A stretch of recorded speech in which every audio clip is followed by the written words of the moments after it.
Hi, I'm Deb Stanton, the Executive Director of CAPS Research, and welcome. Today we are going to host a CAPS virtual workshop on building your category management playbook.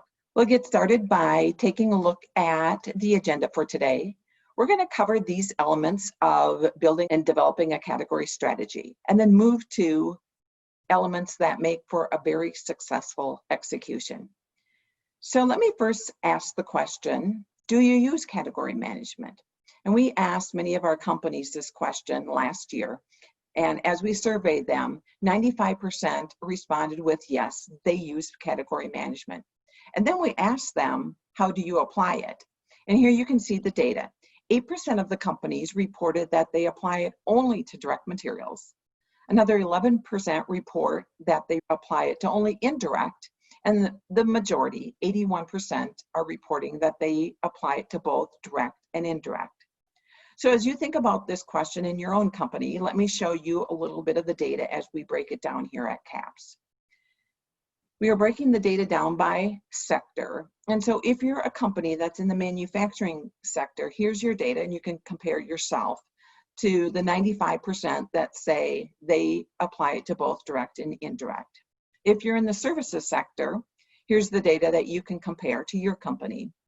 And if your company is in the process sector, here's the third breakout by the companies in the process sector and how you would compare. So you can see different companies are applying it, but we say we use category management, and we often have this conversation with companies. Yes, we say we use it, but what does that really mean? So here I'm going to show you a definition by ISM. It's in the ISM mastery model, and it's their definition for category management. It's a good description. Look at all the elements in here. It's talking about a process of overseeing and maximizing the financial and operational value of a group of related commodities, products, or services. And then it has many elements to it. It's about identifying and monitoring the total spend and consumption, keeping abreast of market shifts, new alternatives and inventions, forecasting market supply and demand, and continuously evaluating supplier performance. So it's got very important elements to category management, but the question is, how do we accomplish these things? What might this look like when we actually try to do these things? And so we're going to give you some of that structure today. So I'm going to use this framework, which like I said earlier, I call it my category management playbook. I've actually used it at companies that I've been at. My history is, before I came to CAPS, I was CPO at MasterCard, and before MasterCard, I was in the paper and pulp industry at Temple Inland, which is now taken over by International Paper. Prior to that, I was at Whirlpool, and prior to that, I spent many, many years at Honeywell. So I have a mix of industries, manufacturing, services, paper and pulp industry. But I always find that some rigor and discipline around a playbook was really, really helpful. So we're going to dig into each of these 5 areas that I think are really, really critical in developing that category strategy.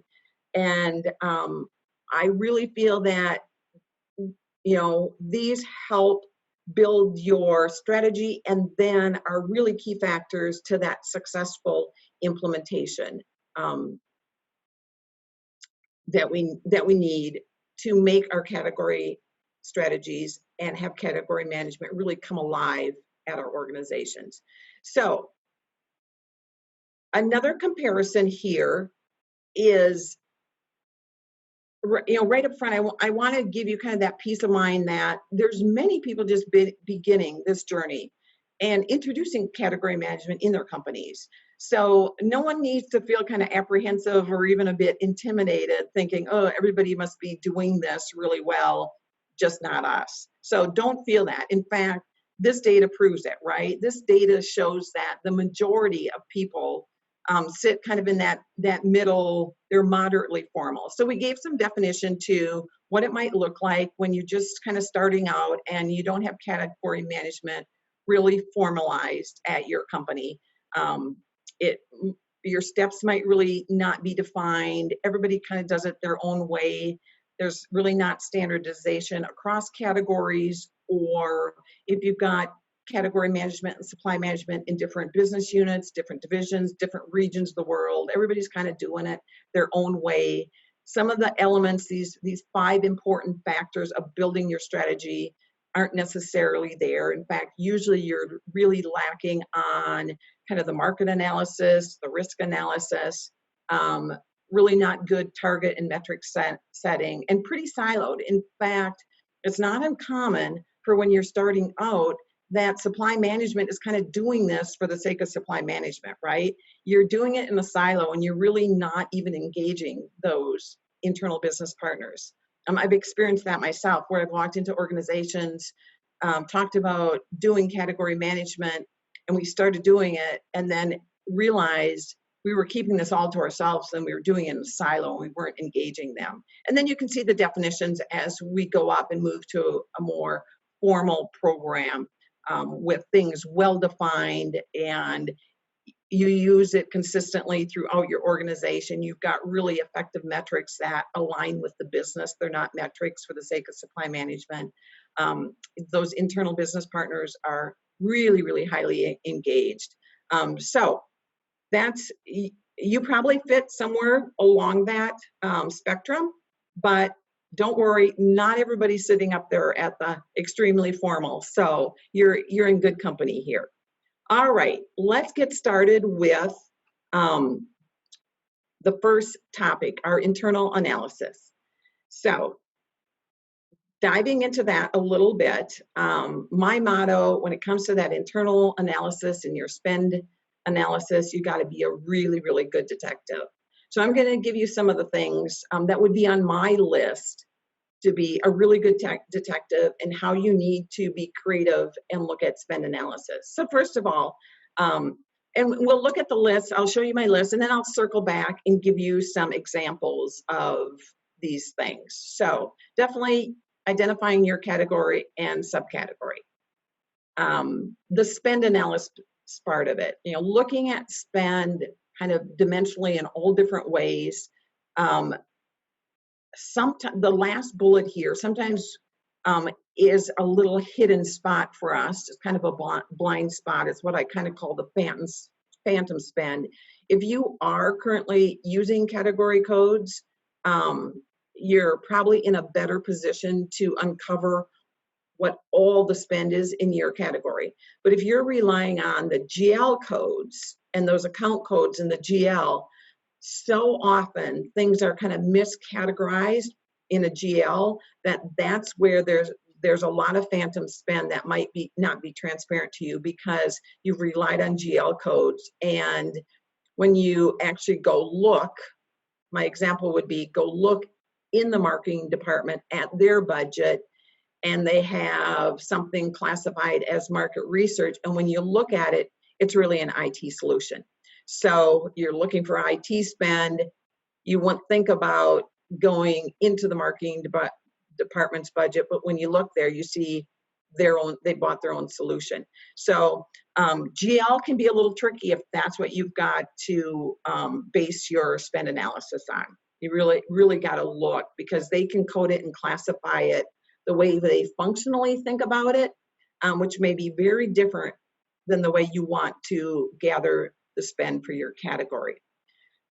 The contract analysis, what's on contract, off contract. The second bullet, you think you've got your arms around the contracts, but then you realize, wait a minute, I've got business units in other parts of the world or in other divisions that have done their own thing and put their own contracts in place. And they've got contracts sitting in their desk drawers that I've got to, pull out and figure out. So a variety of things on contract analysis, and then of course supplier spend analysis, all kinds of things to look at there. So let me circle back on a few of these. The first one, identifying the category and subcategory. This is kind of basic.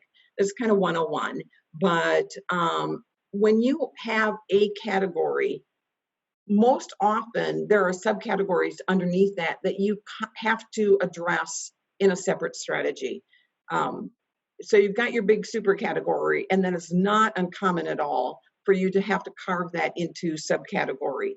And oftentimes you have to develop a strategy for that subcategory. So Many times your supply base is very, very different at the subcategory level, right? Or the supply and demand dynamics can really, really differ, or you simply just really need a different strategy at that subcategory level. So you might start out big, and then you might determine that you got to carve it into subcategories and actually do a category strategy at that sub level. Okay, let's look at spend analysis. I like this example where we all do this, right? Spend by business unit, spend by our top suppliers, and it kind of looks all pretty balanced, right? My business units all spend very comparable amounts. We look at our top suppliers, we kind of have an even, balanced supply base there. But when you think about it, can you answer these questions? Like, who's doing business with who? And if you connected the dots between your business units and your suppliers, what would that look like? And is there a business unit potentially more at risk here? Doesn't look like it from these charts, or is there a supplier more at risk here? And again, it doesn't look like it, right? From these charts, all pretty nicely balanced. So this is the same data, but just a different slice. And this is looking at, who are the suppliers supplying? So supplier one, you can see their split of their business, and they're supplying business 1, 2, and 3. All of a sudden, this paints a very different picture, right? By the time you look at supplier 2 and 3, especially that supplier 3, they're very exposed to business unit 1, right? If business unit 1 has a increased or decreased demand and their forecast really changes, it's going to really, really impact supplier 3, right? So what looked like a spend that was very balanced, a category that was very balanced, this way gives us a much different picture. And again, we can take this same data and just tip it by business unit and see who are the business units buying from. And again, the balance isn't there like we made the assumption in the first couple pie charts. So it gives us a better perspective of who might be more at risk, and are their suppliers, are their business units more at risk, or are their suppliers more at risk if these forecasts and this demand for the material or whatever it is, goes up or down. So really think creatively about how you might look at that spend data. Let's take a little bit look at the tail spend. This is one that can get you too, because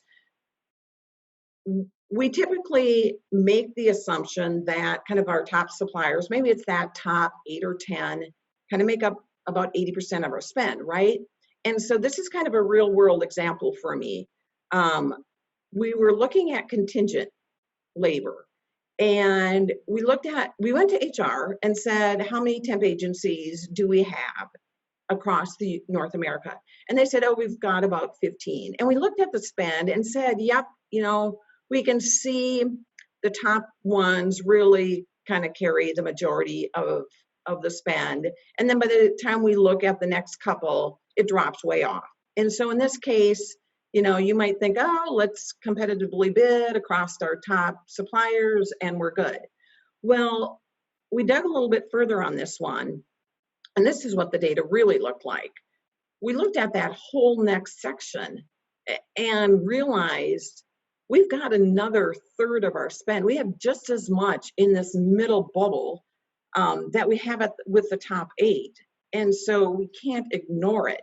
And then we went further and actually looked into our tail.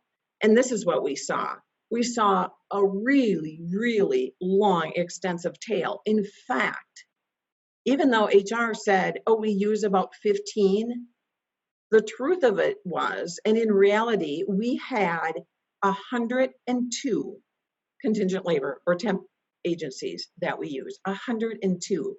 So now our strategy really had to look much different, right? It wasn't, oh, maybe let's take a look at these top 8, get good programs in place with them, and we're ready to go. We had 102 to now make some decisions around of what that strategy should really be. So sometimes the tail we don't spend a lot of time on it. Sometimes the tail has really, really low dollar and really low spend, but sometimes in aggregate, that tail can be significant. So, this change management or this strategy had to drive a change management through our entire system. So some of these things you need to kind of exercise and look at the analysis, and maybe it tells you something you expect and supports an assumption, or maybe it really exposes something for you that you didn't expect. So dig into it all different ways. FedEx gave me another nice example, and I like this because after looking at their supplier breakdown and so forth, they also looked at what pieces were multi-sourced and single-sourced. And so again, that may play really, really importantly into you developing a strategy of how to move forward. So once you've done a lot of analysis, looked at things a variety of different ways, I then recommend you come up with a single consistent format for internal analysis that you're going to share with your business partner. So here's just one example of a template. You in your playbook might have 100 different charts and graphs, and I would highly recommend you do not take that to the business, because sometimes we tend to do that in supply management, right? We get kind of caught up into all of our language and our stuff that we like to do and all that, those analytics, but really pick and choose the things that kind of help tell the story and create your one pager of this internal analysis. Pick the things that even create some of the aha moments for that business partner, things that I personally like to call the teachable moments, things that they don't realize because they're looking at their region, or they're looking at their department, or they're looking at their business unit. And you have a really, really unique perspective when you're often looking at things much broader than that. You're often looking at the entire enterprise. And so your perspective will have some great, great insights to share with the business that helps build towards how you want to move the category forward in the strategy you'd like to take. Here's another example of a very nice kind of one pager. This one was using a corporate travel program. Here again are a few of the things that I think would be on my list for doing the external analysis. Let's kind of talk about a few of these things. The whole supply-based characteristics. This is interesting because sometimes, we make an assumption and it's not all obvious to us. So some of you on today are very familiar with the marketing category. So we've got some marketing managers. And this might be something that you look at, like, oh, look at all these different companies that are out there in the marketing space. Gosh, we use a whole bunch of these. They're pretty prevalent in different regions of the world, different areas. We use them for creative agency. We use them for digital. We use them for media. But for you that are in the marketing category, you might be familiar. When you look at this, what do you see? You might see that really they're all WPP, right? They're all really the same company. They're all one big family. And that might make a difference for how you approach that category. And so looking at those kind of parent child hierarchies and who's subsidiaries of the big parent corps, and whether that would affect your strategy of how you might approach that, is important. I think most people will include some financial indicators of key suppliers in the market. These might not be your suppliers. You might be going out to the market or making some big decisions of how to approach something. So taking a look at those financial indicators, seeing profitability, the way you approach a market that's sitting at 1% or 5% margins might look different than the way you approach a market that's sitting at 30 and 50 and 60% profit margins. The cycle of their fiscal years make a difference. So how they use their cash. So We often find that looking at financial indicators are part of kind of looking at the whole external analysis and that landscape out there. How about the market dynamics? I mean, there are things that are in the news all the time, right? And so just your category, searching for highlights, what's going on out there in that particular industry, being aware of it. Mergers and acquisitions are really, really key when you think about how you're going to approach the market. Do you have brand new players in the market? Do you have some real disruptive trends going on? All these things, important things to factor in. Legal and regulatory is on the list. You know, do you have some things that are very, very controlled, and that's going to make a big difference? And then this last one, market analysis. There's lots of indexes out there, right? And so if it's something that's available to you for your particular category, take a look at it. Take a look at what's published for an index and how has your company tracked and trended over quarters, years, to see how you compare.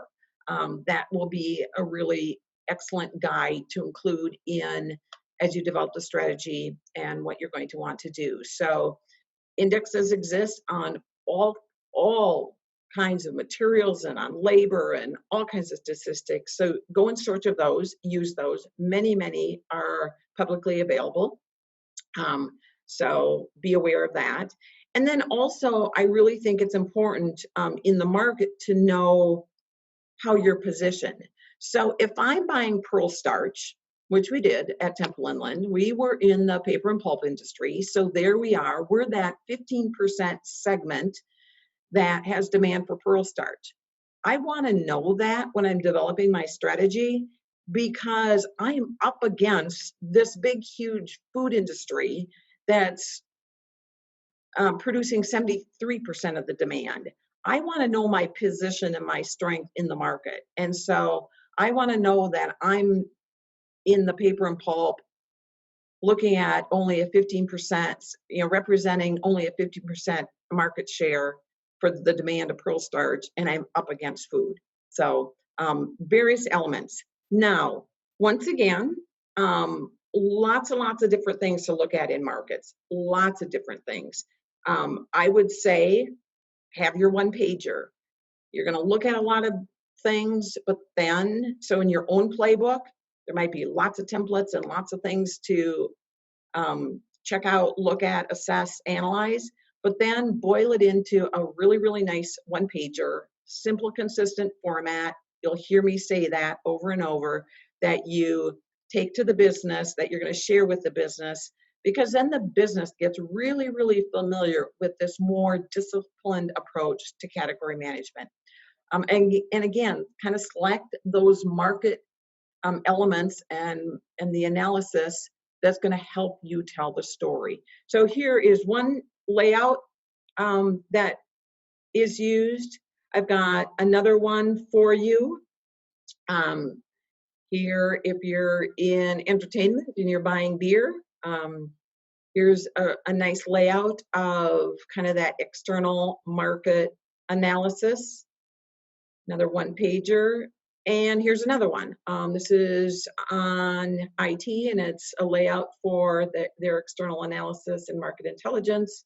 So showing a snapshot of that. So again, keep it simple. Take all of the information that you've done your homework on, and then get it pulled together and summarized really, really nicely into a one pager. So now we're going to turn to models. There are all different kinds of models that you can use, right? Should cost models might be something real effective for you to use with your particular category. There's a variety of sources for should cost models. I've had people often see something like this for the first time and say, how do you get that kind of data? So you go at it many different ways. Some people are pretty amazed that you actually can do something like this and build up a should cost. Should cost is sometimes called what? Clean sheet, or sometimes it's called cost breakdown analysis. And it is truly amazing what you can learn and the transparency that you can get. There's different sources, and some of these even have been mentioned in probably some of your breakout sessions, where you might use people like Burrow or SpendEdge or Pro Purchaser, GEP. So a variety of different sources provide these kinds of things per category and so forth. Also, you might find that you are asking the supplier for some of this information, right? Some of this information you might want to include in an RFP or an RFQ and get some better transparency and better insight. So you go at it multiple ways. I'll tell you one great way to go after this. If you ever use student interns out of some of the great SCM programs at the college and universities, and you give them this kind of task and project to do to build you should cost models on just a variety of categories, they do a phenomenal job. And when they pick up the phone and call various suppliers of that category and ask for this information, the suppliers are really willing to give it to students. And so if you're ever using students and they're doing either capstone projects, corporate projects, let me just give you that idea for a great project. They'll take these should cost models and just run with them and build them out and get all kinds of data for you to be able to input it and build out the should cost. You know, some of the opportunity that this gives you in, you know, great transparency into margins and so forth is extremely helpful when you're looking at your categories. Value chain mapping. Here's just another example on cornstarch. So if I'm buying cornstarch and I'm here in the middle trying to get this cornstarch, I kind of want to understand this whole value chain and know that I've got to know a lot about corn. And I know corn is simply a food, so part of it gets diverted here. It goes through some processes and it becomes other product before it ever gets to me. I want to grab it here, but think about the huge demand for ethanol this day and age. So how much of it gets diverted off into fermentation for ethanol? And then the food consumes so much demand. So when I'm trying to buy it here, I kind of have to understand my value chain and how I might be positioned and what that might mean for me in a buyer-supplier relationship. So value chains are really good at understanding where you lie in that chain and what are some of your strengths and weaknesses that you're going to experience. Of course, Porter-Flied forces, probably been around for, I don't know, decades. Many of us do this. You know, it definitely looks at threat and strength in the market as a buyer and a seller. So you look at this by category, right, and determine whether you have a low, neutral, or high threat. And the threat is sometimes to the supplier, not necessarily to you. And so you move the needle on each of these to then help you feed into your analysis and your determination of a strategy. And then, of course, we've got good old SWOT and then TCO. In fact, you know, when I put TCO up there, it made me think about this model that, gosh, is over 10 years old. And it's a TCO version that's really the cost of complexity. And kind of took me back to remembering some of the stories you build and want to tell. So this addresses IT and infrastructure, and it just has the logic of when we are more concentrated in our supply base and where we put our demand and who we're doing contracts with and so forth, it drives less complexity. And if we add to that, have more vendors and things, then we have limited volume-based discounts. We've got more to manage. We've got more to maintain and operate, which adds to complexity. We have more to control for production controls, and this variation adds complexity. So it defines and helps you pinpoint where you're going to add to the cost and how that adds to how the complexity adds to the cost, and what scenario your company is in, and how you're trying to drive potentially some change management of what you ultimately want to do with that category to have a better total cost and total cost burden of that particular one. So the TCO kind of took me back also to a version that was a little bit beyond the basic TCO into the cost of complexity. And by having a large supply base, creates complexity to those scenarios, which then obviously includes costs. So lots of different models out there and reference out there for this. Okay, we're going to move on to one more or couple pieces yet before we hit some of the kind of lessons learned around developing your strategy and the execution. So risk. Internal risk, certainly important for you to look at, and this is risk of your actual service or material. And you think about, you know, are you looking at new product within your company, which means new material, which might mean some new suppliers in your supply base? Are you looking at new services? Is there some project risk? So where does the risk lie internally within your company? And then look at external risk. Now, this is a little bit different than our supplier risk management programs when we look at risk per supplier. This is category risk. And so, you know, look at different areas of risk, see which areas are going to matter for you, for this particular market, for this particular category, for this particular industry. So not as supplier specific as you might have in your ongoing supplier risk management program. So a few examples might be, you know, availability of supply.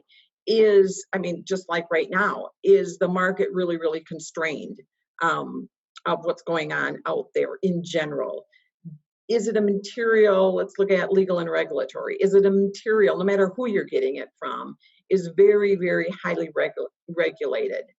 The brand and reputational, you know, at the material or the service that you're buying. Is the industry just known for maybe high level? Oh, we got someone in the, just a minute, I'm going to admit somebody. Okay, we've got somebody, is the, you know, industry kind of known for really high risk of either child labor or indentured workers? Is the material that you're buying, does it have huge environmental implications? And so this is kind of at that category level. Think through the risks. Be aware of, you know, what's out there in the press. There's news all the time. You know, I now have to buy and acquire displays. It's a new product, a new component for one of our new products, never bought it before.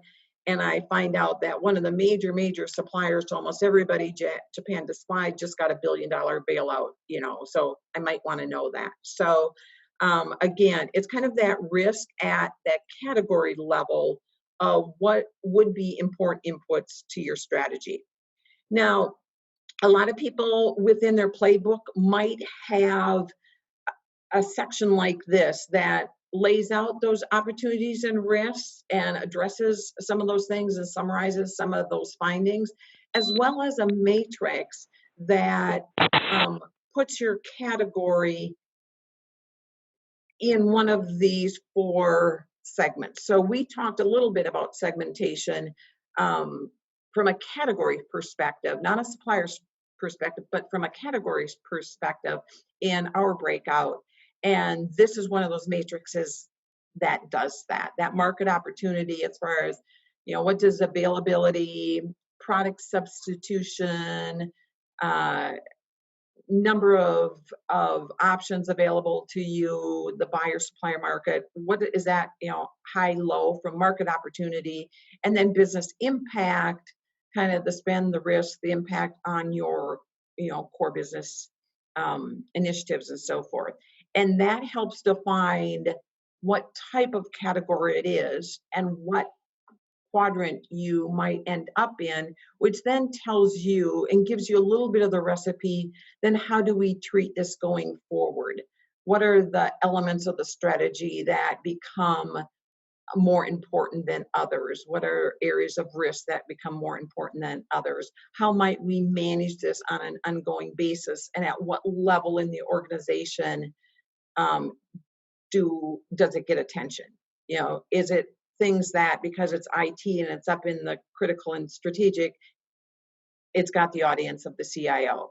Or is it something more at the leverage area where it's, functional areas that use it, it gets their attention. So these things do help you then in the segmentation of your category or subcategory of kind of how you're going to treat it going forward. So it kind of helps in that respect. So now I'm going to move beyond the risk part into business requirements. One thing about the risk part is, I would say years and years and years ago, we did not have that much attention on the risk part, and certainly seen the risk element be factored in more and more and show up as part of these playbooks and so forth. So, that's a really good thing and really, really important. Okay, moving on to number 5, business requirements. For some of you who know me, you always get a chuckle that I have my big rules. And through a lot of my career and through trying to lead a lot of transformation journeys and a lot of journeys that go from a real tactical organization to strategic, my rule number 1 was you always have to know and understand the business. And here are, I would say, 4 to 5 really good tips of how to do that. So you need to be as integrated as you can with your internal business partner. So if you can co-locate right with them in their functional area, that is wonderful, because then you're part of the hallway conversations, you're part of their projects and initiatives. You're going to learn and know so much more than trying to interact and interface with them from afar. So I often had my category manager for IT sit in IT, category manager for marketing sit in marketing, category manager in support of HR benefits and so forth sit in HR. So I love to co-locate my category managers right within that functional area. Then be proactive. You got to be proactive, reach out, have those regular meetings with them to understand them and their business plans and their project and their special initiatives and so forth, and new development and R&D and all of those things. And then it's best if you actually can get invited to their staff meetings and leadership meetings. So it's wonderful when the CIO has his leadership meeting or a staff meeting and you're just there with a seat at the table, or the head of HR, or the head of legal, or the head of marketing, or the head of R&D, or the head of engineering, whatever it is. It's wonderful when you have a seat at the table and you're right there and you're thought of as just one of the team, because that helps you get to execution. It helps you not be throwing a plan over the wall.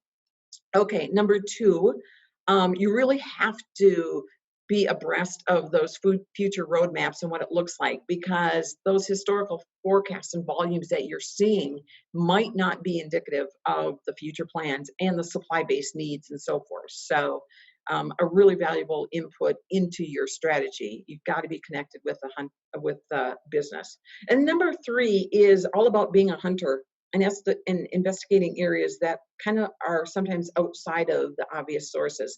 My example here, and I touched on it a little earlier, was with technology.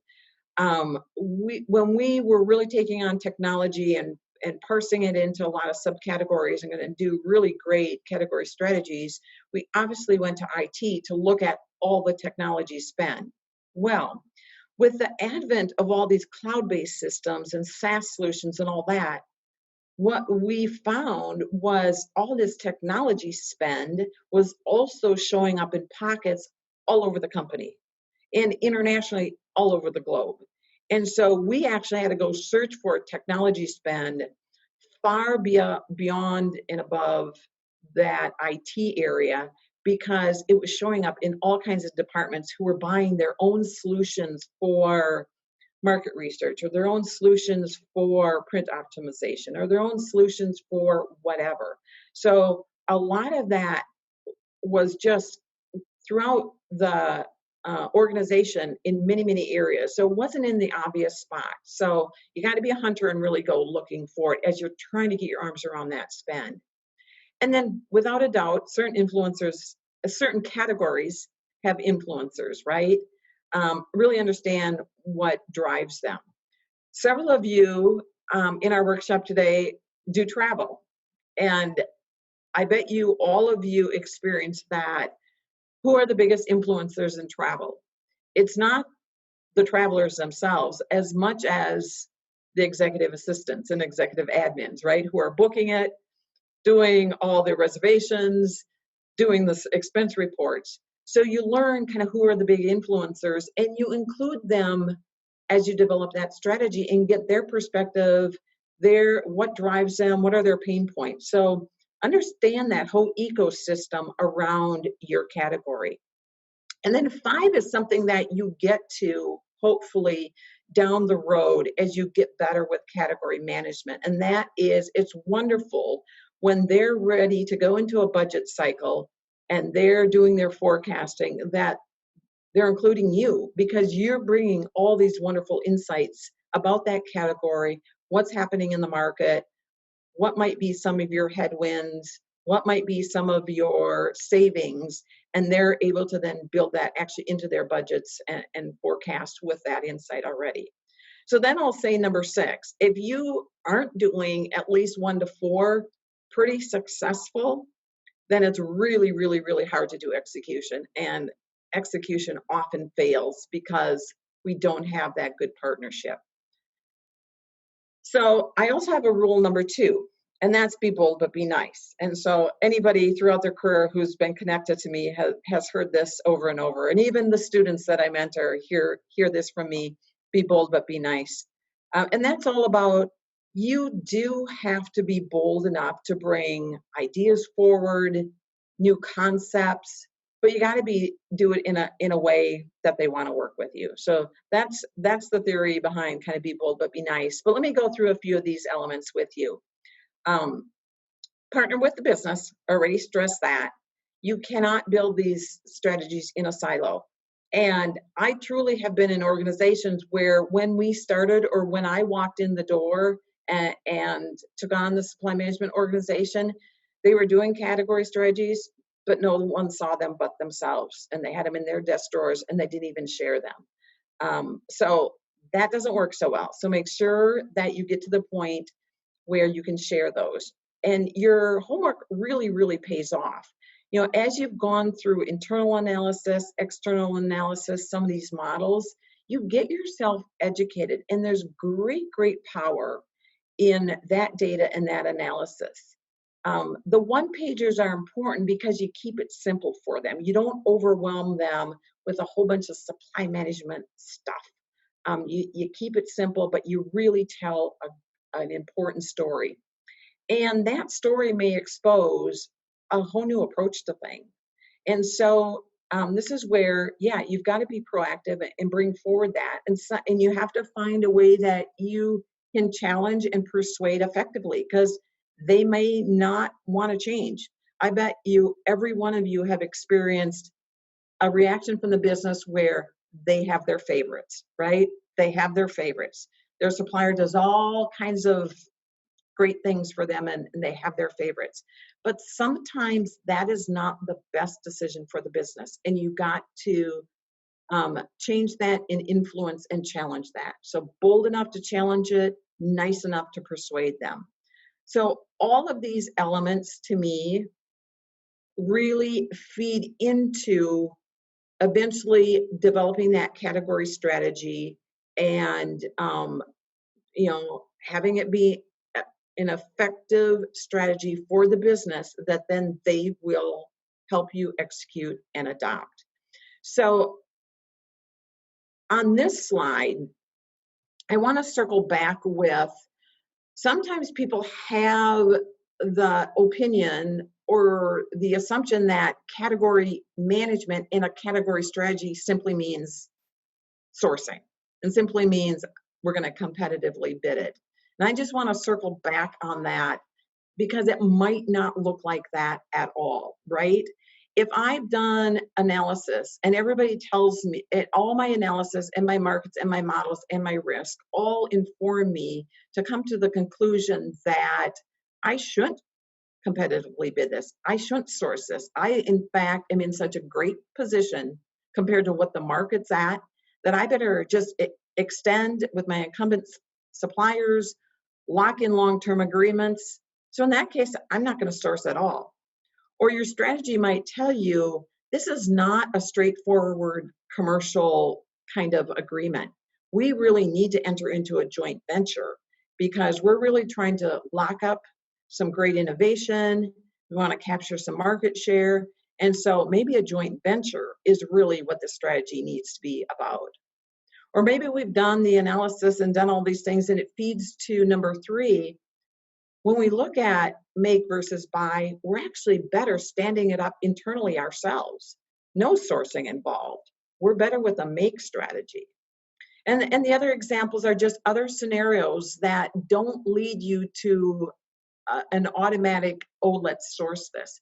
So to me, category strategy is not sourcing. Sourcing might be one of the actions in your strategy. It might be part of your project plan and action, but it might not. It might be, many of these other options. And so I don't equate category strategy and category management necessarily with a one-to-one on sourcing. They're not the same thing to me at all. All these inputs may lead to very different decisions and actions that are something other than sourcing. And when you're driving as a supply management organization, when you're driving these kinds of decisions and these kinds of executions, that's when you've really arrived at a strategic level. When I'm helping a company stand up an entire operation because of this analysis, because of this strategy, and because of this make versus buy decision, and I'm now helping them stand up an operation, that's strategic category management. All right. Have a nice layout of how this comes together. You've got some of your previous one-pagers potentially on internal analysis, what story does it tell? External analysis, what story does it tell? So all of these things come together nicely. You determine your strategy. So lay that out. Tell the story. What are those key strategy elements? What are you going to measure? And what are important measurements and metrics for it? Because what that scenario is and what you decide to do produces different kind of metrics, right? So cost savings maybe isn't even the metric that's going to be. If I'm going to stand up a whole new operation, that's not about cost savings as much as it's about other business impact and so forth. So determine, real importantly, what your measures and metrics are going to be.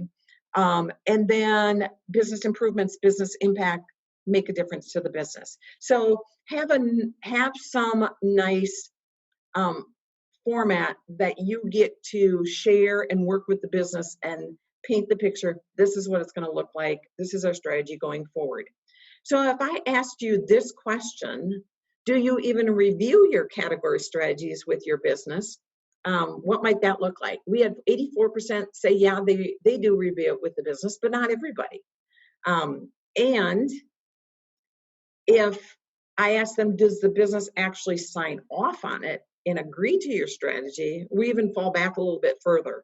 I'd love for someday this to be 100%. I guess in my timeline and during my career, we won't maybe get to 100%.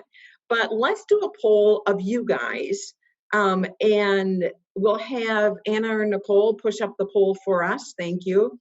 And answer the 2 questions. Do you review your strategy with the business? And do you actually have them sign off? So don't be shy. It's all anonymous. Do you actually have them sign off on the strategy? So thanks for everybody. Again, if you're not seeing the poll, give your mouse a little click, move it around a little bit. It might be the screen might be hiding behind something. All right, so we got a few people coming in. Okay, let's end the polling, push the results for everybody to see. And you guys are, look at, you're amazingly close. A little bit flip-flop on the yes and no on the sign-off, and a little bit bumped up on sharing with the business. So made some progress on the business side, great. And so maybe getting to the point of agreement and sign off is some of the next steps for you. So we'll take that down as I move into kind of my very last piece, and that is execution. Execution is challenging.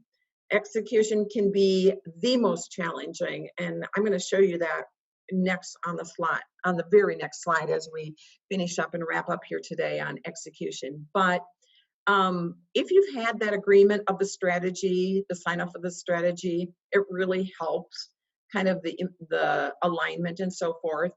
Now, category strategies also often take cross-functional engagement, especially if you are introducing a new supply base or looking at product redesign because of what you're finding out about the material and the challenges of it. You know, so realize and seek out that cross-functional engagement so that your execution is successful. And then you've got to identify your key milestones. You know, when I found out we had 102 contingent labor, temp labor suppliers, and I wanted to shrink that and get to a really, really great preferred supplier list for that category, I wasn't going to do that in a year. I wasn't going to go through all my plants, all my factories, and go from 102 down to 10 or 15 in a year. I needed a multi-year plan with some milestones set to get me there kind of on that journey. Lay out the project plan. What's it going to take to actually implement your strategy? And resources will be from your business, from all kinds of areas to help make it happen. So those agreements of what the resources, what it really takes to do this is important for this to be successful. Define those metrics, make sure that they're meaningful to the business. Yes, you can have some of your supply management special metrics in there. Make sure you get the ones in there that are meaningful to the business. Have a good communication plan, and it's a plan that may have to go on quarter after quarter and even year over a few years. And then typically, execution of the strategy then has that ongoing management of the category, right? It doesn't end there. It's the ongoing management, and it extends into supplier performance management, supplier risk management, supplier life cycle management, however you might manage that and whatever you might call those programs. And then obviously you revisit your category strategy. Many companies revisit their category strategy on an annual basis and does refreshes of it. And then sometimes they do a big overhaul on something like a 3-year cycle, just depending on the market, the dynamics, what's happening internal and external, gives you a sense of the timing. So in one of the last slides here, when we talk about the execution, we actually asked that on a survey. And we asked if you had to pick one thing that was the biggest challenge for you in category management, what would it be? And you'll see here at the top of the list, the number one was effectively executing it. So we know this can be challenging. And then hand in hand with that is number two, engaging internal stakeholders. The two kind of go hand in hand, and they certainly sit at the top of the list for the challenges of category management. I think a lot of you would share that sentiment. So as I wrap up here, my lessons learned. Here was one of my transformation myths. I've walked into many organizations where we've been buyers and we've been tactical, and I've aspired to, we're gonna go on this journey, we're gonna transform, we're gonna become strategic, we're gonna become really, really valuable to the business. And I made an assumption that, hey, we're buyers today, but here we go, we're going to be category managers tomorrow. It doesn't work that way. Not everybody has the skills to do this. So someone that's a great buyer can source, can do 3 bids and a buy, can expedite. They may not necessarily have the skills to be your category manager. that you need them to be. So that is something you, as you're starting on this journey and want to accelerate it and move into more strategic levels, you do have to look at skill level and what it takes, because it takes that persuasion and that confidence, and it takes you going out and seeking things that aren't all predefined for you. It's not a routine and regimen. You gotta be curious and kind of a driver. Okay, second thing, don't assume that categories managers know what category management is. And this is another thing I truly experienced in my own career, where I walk in the room with a group of new people on my team, and they all have sourcing manager and category manager titles, and I'm like, great. And you guys do category management? And they all say yes. And then I'm like, well, what does that actually look like? And I get every version of the answer. I get, well, I don't really put anything down on paper, it's just in my head. I mean, that's a true answer. Two, it's kind of on the back of the napkin. Two, here's my 50-page playbook. So category management in title can be a little bit deceptive. So no big assumptions there. Now, we addressed this a little bit in our breakout, and I want to stress it here. I feel that templates do help accelerate the learning for your organization. Because when I had my first, here's Deb Stanton, the new CPO, she meets with her team, their category managers, and we talk about category management. I know when I walked out of the room, they're like, what was she talking about? So I feel that if you have something to put in front of them as templates, playbook, something, it really helps accelerate their learning and their adoption. And they all don't have to kind of go figure it out on their own.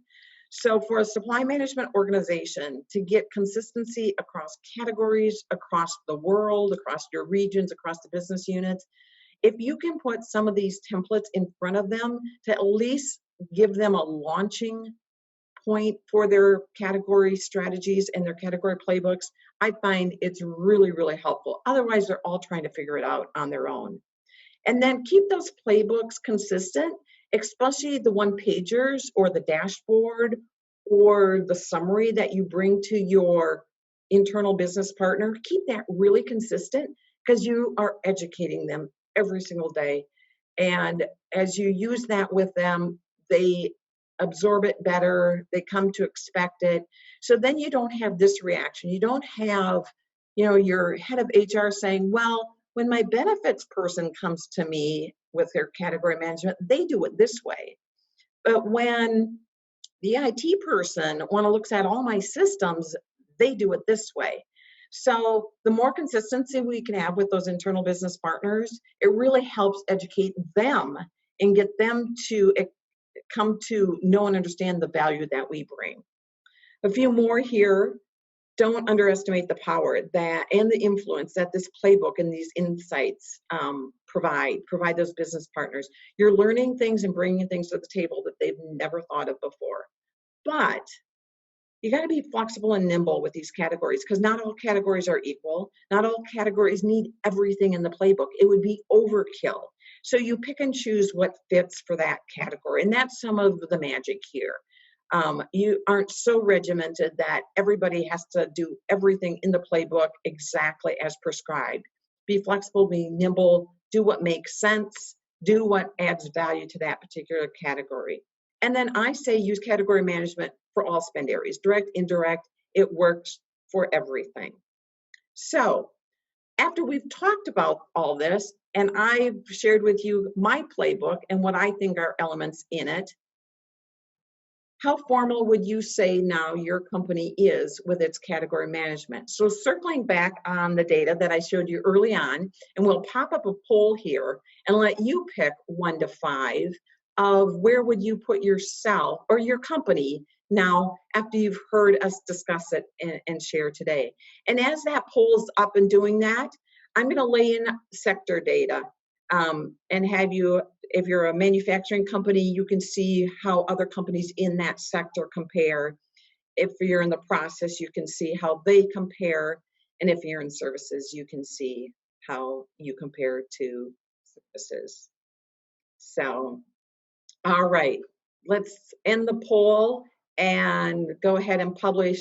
So you guys, you guys look like the chart. So don't worry, you're not in this alone. Everybody else is not sitting up at a 5. In fact, 14%, which as our overall average is right there consistent with the 13%, right? All the other numbers are really consistent as well with what the broader population looks like. So people are at various stages in starting out on this journey. And so hopefully even some of the connections that you've made today will be additional resources as you continue on your journey, and you'd be able to reach out to various colleagues, and maybe would share some of their examples and their dashboards and their analysis and so forth with you to help you accelerate your own program. So with that, I want to thank all of you for being with us today. Hoping you all have a good rest of your day. Continued health and safety to you, your teams, and your families. And with that, we'll adjourn. So thanks so much for joining us today.